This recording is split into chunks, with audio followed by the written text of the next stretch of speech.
아멘. 오늘 함께 나눌 이 저녁 말씀 제목은 완전한 자는 없다. 완전한 자는 없다라고 하는 제목으로 또 함께 은혜 나누고자 합니다. 우리 계속해서 우리 수요일 저녁 이제 웨스트민스터 소유리 문답 이 내용들을 우리가 함께 살펴보고 있습니다. 이제 1부, 2부로 이제 웨스트민스터 소유리 문답을 나누었는데 그 중에 이제 우리가 2부로 넘어왔죠. 2부에 이제 맨 앞에 우리에게 이야기했던 내용이 하나님께서 우리에게 요구하시는 우리 삶에 도덕법이 있다라고 이렇게 말씀하고 있습니다. 그 도덕법이라는 것이 십계명으로 또 요약되어서 우리에게 주어져 있다라는 게 이 웨스트민스터 소유리 문답의 내용이 되겠습니다. 자, 그래서 이제 그 십계명의 말씀들을 우리가 하나씩 1계명부터 이제 우리가 쭉 살펴왔습니다. 자, 하나님이 우리에게 요구하시는 이 도덕법의 요약판이라고 할 수 있는 십계명을 우리가 이제 1계명부터 쫙 봐왔는데 10계명까지 이제 지난주까지 다 봤죠. 이 내용들을 우리가 다 이제 보고 나니까 어떤 느낌이 드시는지 모르겠습니다. 10계명이라고 해서 단순히 그냥 10가지 해라 하지 마라 이걸로 끝나는 게 아니더라라고 하는 것을 아마 여러분들이 깨달으셨으리라고 믿습니다. 이 10개의 간단한 문장이지만 이 문장이 함축하고 있는 그 의미는 굉장히 이제 범위가 넓은 것이죠. 사실 우리 생활 전반에 걸친 모든 문제들에 이제 두루 이제 영향을 미치는 이러한 말씀을 하고 있는 것이 바로 이 십계명이다. 이렇게 이야기할 수가 있겠습니다. 이 말씀들을 제대로 지키려고 한다면은 그냥 10개가 아니라 사실 이 10개에서 가지치기를 이렇게 해갖고 나와서 굉장히 많은 범위에 우리가 이 말씀에 걸리는 것들을 우리가 아마도 경험하게 되리라라고 믿습니다. 이걸 제대로 지키려면 굉장히 어렵구나라고 하는 것을 아마 여러분들이 느끼셨을 것 같습니다. 자, 그러다 보니 우리가 십계명의 내용들을 그냥 이제 건성으로 이제 쭉 한번 보았을 때는 그냥 이런 거구나 하고 넘어갈 수 있었겠지만 우리가 이 내용들을 깊이 있게 우리가 들여다 보면 볼수록 사실은 오히려 우리는 굉장한 좌절을 느끼게 되기가 쉽다는 것이죠. 아예 몰랐을 때는 그냥 나 정도는 그냥 이거 잘 하고 있는 것 같아 이러면서 넘어갈 수 있었는데 깊이 있게 우리가 알고 보니까 야, 이게 요구하는 게 이렇게 많구나. 이걸 우리가 깨닫게 되면서 이것으로 인해서 어떤 생각을 하게 되냐면 야, 이걸 도대체 우리가 어떻게 다 지키면서 살지? 아마 이런 생각을 우리가 할 수 있게 되리라 생각이 됩니다. 제가 이제 올 여름이 시작되면서 야심차게 이제 구입했던 책이 있습니다. 그 책 제목은 이제 뭐냐면은 불량 헬스라고 하는 이제 책인데 이제 올해 들어갖고 제가 운동을 좀 열심히 해야 되겠다 뭐 이런 결심도 하고 그래서 열심히 이제 해오다가 열심히 또 해오다 보니까 뭔가 더 욕심이 생기더라고요. 그래서 운동도 어떻게 하면 더 잘할 수 있을까 뭐 이런 궁금증도 있고 해서 이제 여러 가지 그 운동에 관련된 책들을 이제 구입을 해서 보면서 그런 중에 이제 이 불량 헬스라는 책 1권, 2권으로 되어 있는데 이걸 이제 딱 샀습니다. 사서 이제 1권을 봤어요. 1권을 딱 보니까 내용이 아주 굉장히 뭐 하루 만에 이 책을 다 봤습니다. 굉장히 재미가 있고 기존에 어떤 막 TV에 보면 몸짱들 있죠. 막 배에는 복근이 쫙 빨래판처럼 있고 그러한 사람들, 그런 어떤 몸짱 위주로 이제 운동을 하는 이 방법이 잘못됐다. 이렇게 얘기를 하는데 얼마나 큰 위안이 되고 좋았든지 그래갖고 재미있게 봤습니다. 그래갖고 그래 역시 그런 운동은 잘못된 거야. 막 이렇게 생각하면서 이제 1권을 딱 봤어요. 이분이 이제 주장하는 게 그거 말고 실제로 우리 몸에 도움이 되는 운동은 그런 운동법이 아니다. 이러면서 이제 2권에 가서 그 운동법에 대해서 이제 본격적으로 이야기를 이제 딱 하고 있더라고요. 1권을 이제 딱 빨리 보고 2권도 그래 이제 어떻게 나에게 도움이 되는 운동을 할 수 있을까 하고 2권을 딱 봤는데 2권은 제가 한 절반쯤 보다가 그만 덮어버렸습니다.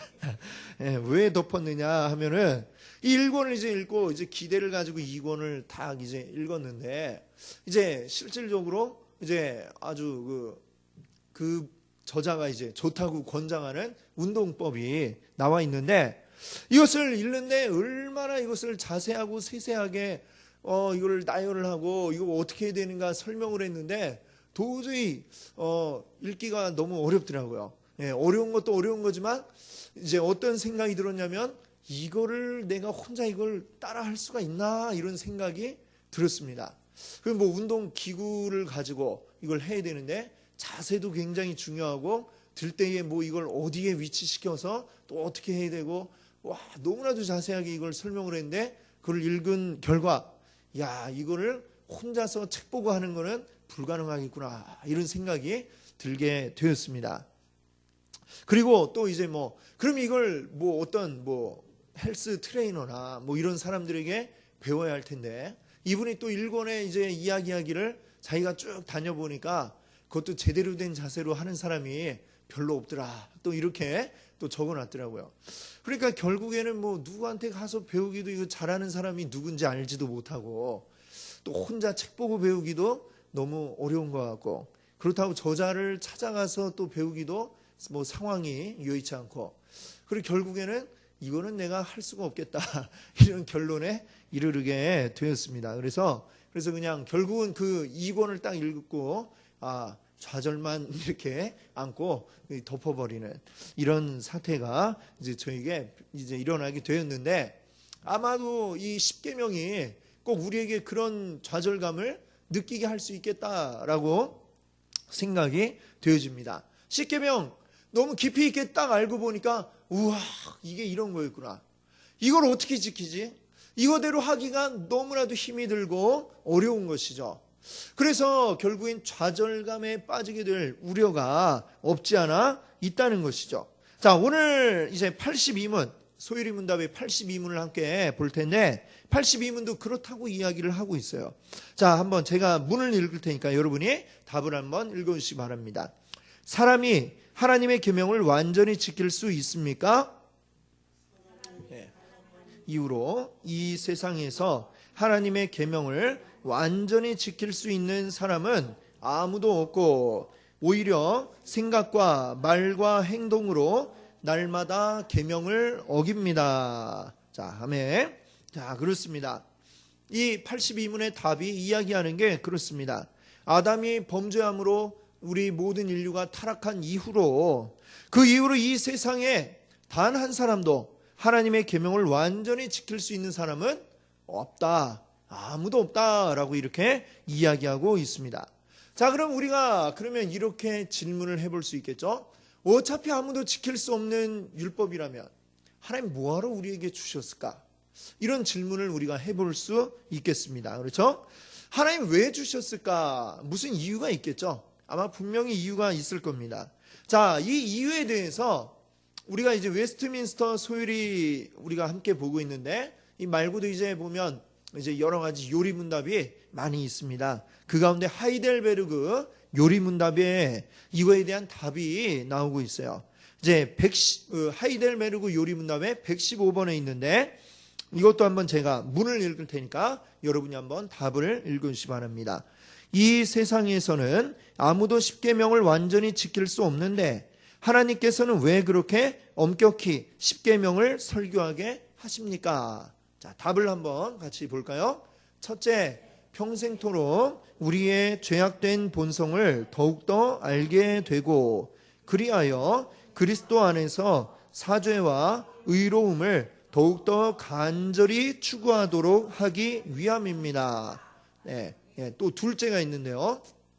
둘째, 이 세상의 삶을 마치고 목적지인 완전에 이를 때까지 하나님의 형상으로 더욱더 변화되기를 끊임없이 노력하고 하나님께 성령의 은혜를 구하기 위함입니다. 아멘. 그렇죠. 이 두 가지 우리에게 사실 왜 우리가 지킬 수도 없는 완전히 지킬 수 없는 계명을 우리에게 왜 주셨을까에 대한 답을 이 하이델베르그 요리문답이 두 가지로 콕 집어서 우리에게 핵심 요약을 이제 해주고 있다, 이렇게 볼 수가 있겠습니다. 자, 이걸 좀 풀어서 이제 설명을 해보자면, 자, 우리에게 율법을 주신, 우리 지킬 수도 없는 율법을 주신 이유, 첫 번째 이유는 뭐냐? 내가 누구인지를 확실하게 깨닫게 하기 위함으로 이 율법을 주셨다라고 하는 것이죠. 사실 우리 사람의 내면 깊은 곳에는 이 교만함이라고 하는 게 있습니다. 이 교만함은 뭐냐? 나를 있는 그대로 보지 못하게 만드는 게 바로 이 교만함이죠. 실제인 내 모습보다 더 나은 것처럼 느끼게 만들고 조금 더 포장돼서 과장되게 이렇게 보게 만드는 게 바로 이 교만함이다라고 하는 것이죠. 자, 근데 율법은 이 교만함을 다 이제 걷어버리고 있는 그대로의 나의 모습을 그대로 바라보게 만드는 것이다라고 이렇게 이야기할 수가 있습니다. 자, 이런 말이 있어요. 거울이 있어야 미인도 있다. 뭐 혹시 들어보셨나요? 예, 어떻습니까? 실제 말이 되죠. 거울이 없이 어떻게 미인이 있을 수 있을까요? 스스로 계속 거울을 보면서 자기 얼굴을 확인하고 가꿔야 미인이 되지, 그냥 보지 않고 있으면은 어떻게 됐는지 알 방법이 없다라고 하는 것입니다. 옛날에 이제 제가 들은 퀴즈 가운데 이런 퀴즈가 있었어요. 어떤 섬이 있는데 이 섬에는 안타깝게도 거울이 없는 그런 섬이었습니다. 거기 미용실이 또 딱 하나가 있는데 이 미용실은 미용사가 2명이 일하고 있는 미용실이었습니다. 거기도 이제 근데 거울이 없어요. 근데 보니까 한 미용사는 머리가 완전히 그냥 엉망진창으로, 벼락 맞은 것 같아, 막 이런 머리를 하고 있고, 또 한 사람은 아주 세련된 이런 머리를 하고 있는 그런 미용사가 있습니다. 그러면 이제 그 퀴즈는 문제는 뭐냐면, 그러면 그 미용실에 가서 어떤 미용사에게 머리를 맡기는 게 좋을까요? 하는 질문인데, 누구에게 맡기는 게 좋을까요? 머리가 막 폭탄 맞은 듯한 그 미용사한테 가는 게 좋을까요? 아니면 머리가 잘 세련되게 돼 있는 그 미용사한테 가야 될까요? 예. 자, 정답은 뭐냐면 폭탄 맞은 듯한 그 미용사한테 가야 된다라고 하는 것입니다. 왜냐? 거기에 거울이 없기 때문에 자기 스스로 뭐 머리를 어떻게 할 수가 없으니까 그 미용사 2명도 서로 상대방에게 머리를 맡기는 거죠.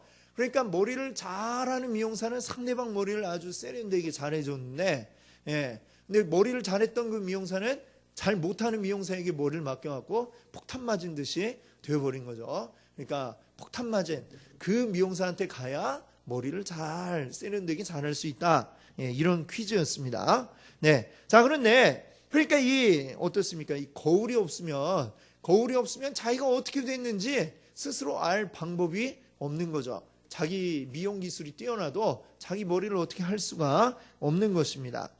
하나님의 율법은 뭐냐? 바로 우리에게 거울이다라고 이렇게 이야기할 수 있습니다. 바로 나를 들여다보게 만드는 거울이라고 하는 것이죠. 율법 앞에 서서 나의 있는 모습 그대로를 바라볼 수 있게 만들어주는 거울, 그게 바로 율법입니다. 자, 그 거울을 바라볼 때에 죄악된 나의 모습을 우리가 스스로 바라볼 수밖에 없다는 것이죠. 그래서 로마서 3장 20절은 이렇게 말씀하죠. 율법으로는 죄를 깨달음이니라. 율법은 우리로 하여금 죄를 깨닫게 만드는 거울이다, 이렇게 이야기하고 있습니다. 자, 그런데 그렇습니다. 그나마 이 율법이라는 거울을 이제 가지고 들여다보는 사람만 그나마 내가 죄인이라고 하는 사실을 깨닫는 것이죠. 그나마도 이 율법이라는 거울이 없으면 내가 죄를 지었는지 안 지었는지 여기에 대한 깨달음이 나올 수가 없는 것입니다. 그래서 로마서 5장 13절은 이렇게 말씀합니다. 율법이 없었을 때에는 죄를 죄로 여기지 아니하였느니라. 거울이 없으니까 내 머리가 폭탄 맞은 듯이 되었는지 얼굴에 뭘 묻히고 다니는지 알 수 있는 방법이 없다라고 하는 것입니다.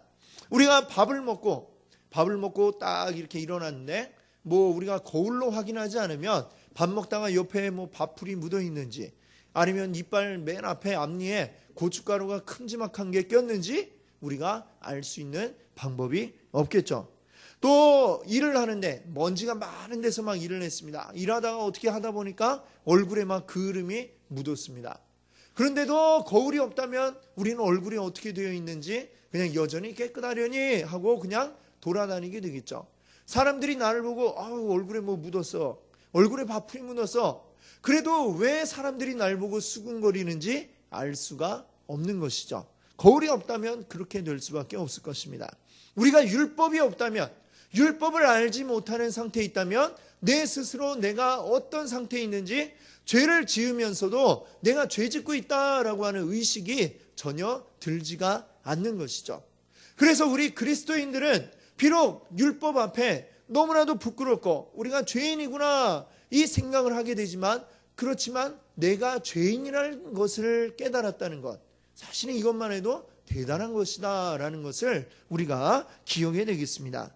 우리에겐 그래도 율법이라고 하는 거울이 있어서 나를 비춰봐서 내가 죄를 지었고 그것 때문에 부끄럽다라고 하는 그 죄의식이 우리 가운데 있다라고 하는 게 그나마 우리가 너무나도 다행하고 감사한 일이라는 것을 여러분들 믿으시기를 바랍니다.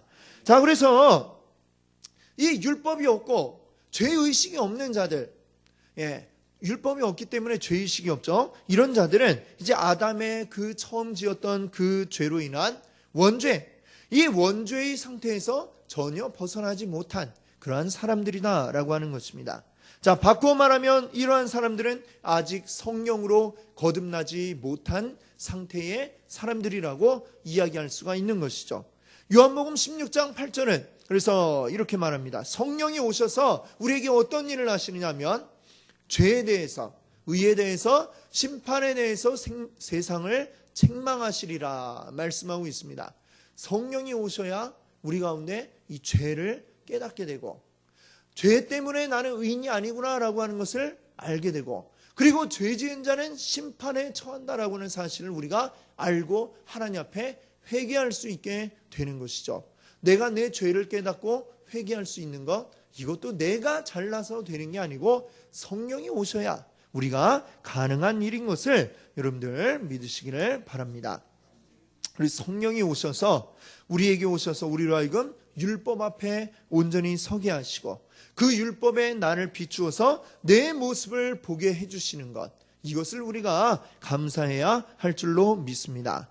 주님은 율법으로 우리를 정죄하고 우리를 괴롭게 만들려고 우리에게 이 율법을 주신 것이 아니고, 율법을 통해 내 자신을 있는 그대로 깨닫게 하시고 주님의 은혜가 아니면은 내가 깨끗하게 될 수가 없구나라고 하는 것을 깨닫도록 이렇게 우리에게 율법을 주셨다는 이 사실을 여러분들 우리가 기억해야 하겠습니다. 자, 이제 또 그 하이델베르그 요리문답 그 115번의 답에서 이야기하는 이 십계명을 우리에게 주신 이유 두 번째, 이 두 번째는 뭐냐면 이렇게 이야기하고 있어요. 우리의 최종 목적지인 완전에 이를 때까지, 이것은 우리가 구원의 그 단계, 구원의 단계를 이야기할 때 마지막 단계인 영화의 단계, 하나님처럼 예수 그리스도처럼 성경이 이야기하는 것처럼 그리스도의 장성한 분량에까지 이르기까지 우리가 자라나는 그 완전에 이를 때까지 우리가 하나님의 형상이 더 가깝게 변화되기 위해서 우리가 끊임없이 노력하고 성령의 은혜를 구하기 위해서, 그래서 이 율법을 주셨다라고 이렇게 이야기하고 있습니다. 로마서 5장 20절을 보면 이렇게 이야기하고 있는데요. 한번 같이 읽어볼까요?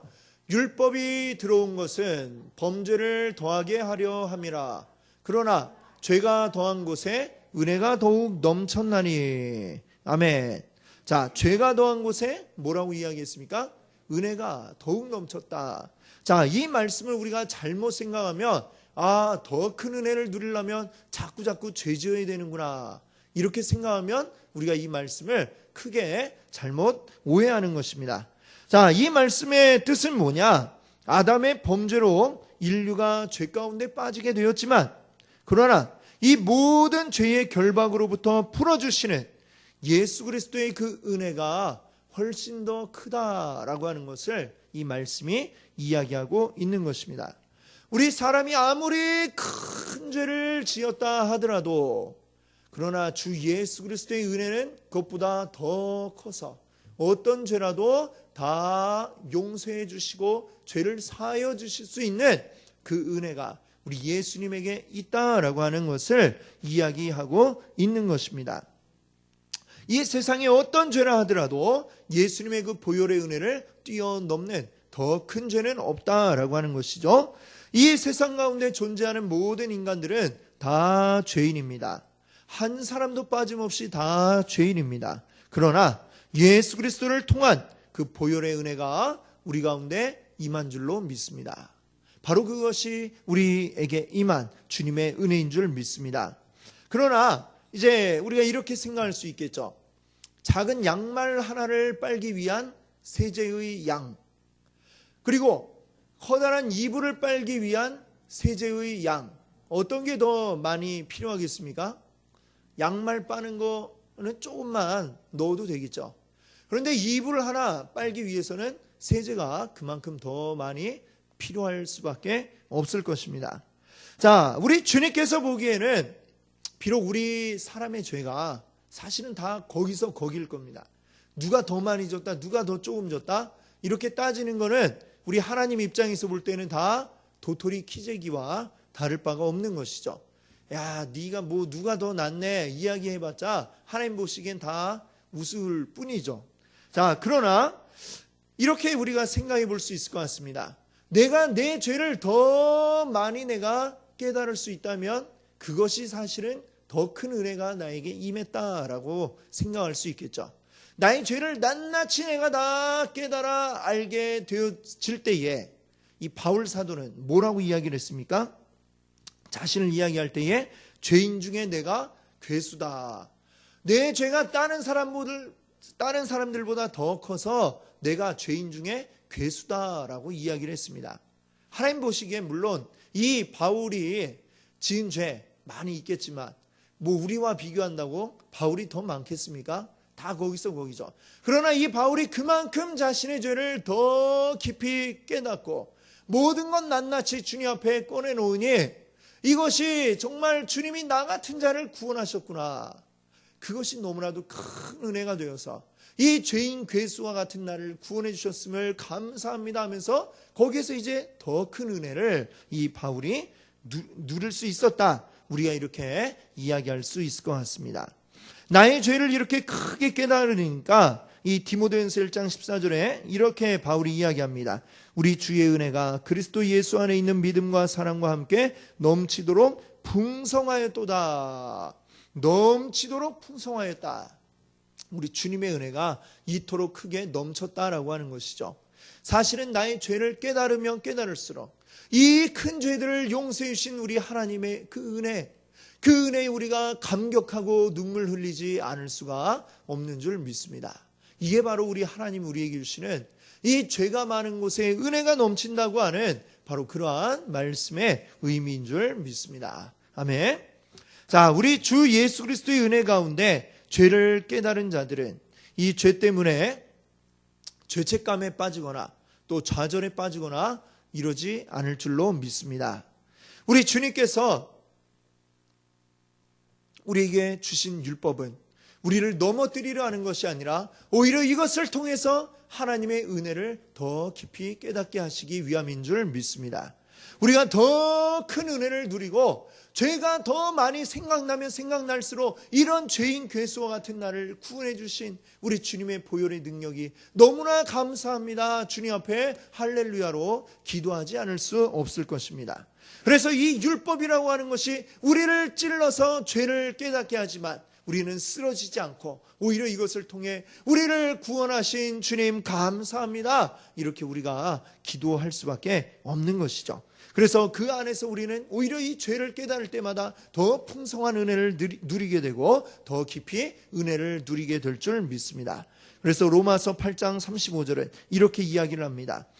누가 우리를 그리스도의 사랑에서 끊으리요? 환난이나 공고나 박해나 기근이나 적신이나 위험이나 칼이랴. 우리 예수 그리스도의 은혜에서 무엇이 우리를 끊을 수 있겠습니까? 아무것도 없다라고 이렇게 바울 사도는 표현하고 있는 것입니다. 내가 어떤 죄를 지었다 할지라도 우리 주님께서는 모든 것 다 용서해 주실 줄 믿습니다. 우리의 죄의 회개함을 통해 우리 주님 앞에 나아가면 주님 다 용서해 주시는 줄 믿습니다. 오히려 그 죄를 우리가 깨달았을 때에 나의 연약함을 내가 깊이 깨닫고 내 힘으로는 안 되는구나, 이걸 우리가 온전히 깨달을 수 있기를 바랍니다. 내 힘으로 우리가 깨끗함에 이르는 것이 아니고 오직 주 예수 그리스도의 보혈로 주님의 그 은혜와 성령의 역사하심을 통하여 우리가 더 주님께로 가까이 변화되어져서 나아가는 줄 믿습니다. 그렇게 우리 이 땅 가운데서 살아갈 때에 우리가 예수 믿는다고 우리가 죄 없는 자가 되는 것이 아닙니다. 오히려 이 땅 가운데서 이 율법을 완전하게 지킬 자가 없는 것입니다. 그러나 그것을 통해 날마다 주의 은혜가 아니고는 내가 되지 않습니다. 주님의 은혜를 우리에게 주시옵소서. 주님의 은혜로 우리를 새롭게 하여 주시고 변화시켜 주시옵소서. 우리가 주님 앞에 간절히 부르짖을 때 그 은혜 가운데서 우리가 새로워지고,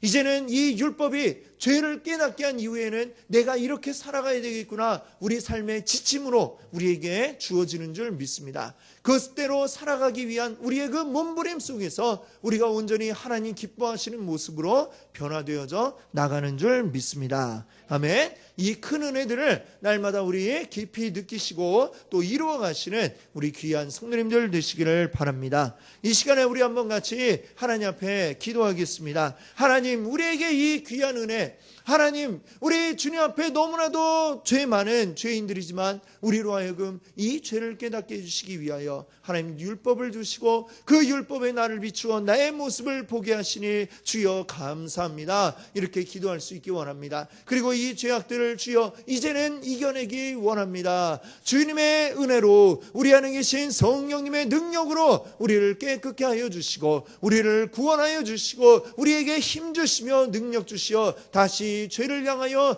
달려가지 아니하고 죄를 대적하여 맞설 수 있게 주여 역사하여 주시옵소서. 우리 위해서 함께 같이 기도할 수 있기를 바랍니다. 또 이 시간 또 우리 함께 같이 기도해 주시기를 간구하는 것은 우리 또